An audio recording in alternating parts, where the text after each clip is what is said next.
लांजीगड़ू बेनंगा संजोग करुवा ग्राम्य उन्नयन विभाग रास्तार अवस्था अत्यंत शोचनीय हो पड़ी।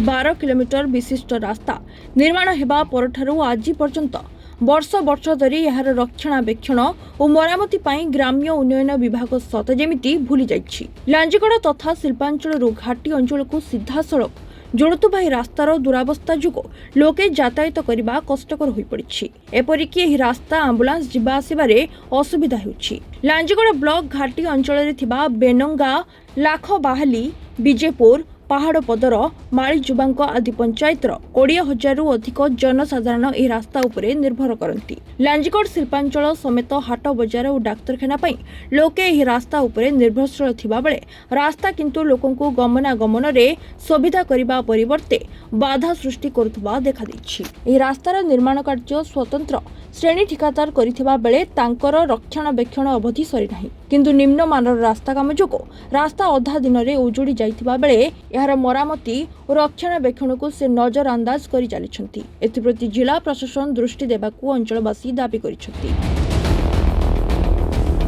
लांजीगड़रू सुशांत माझीଙ୍କ रिपोर्ट, रिपोर्टर्स टुडे।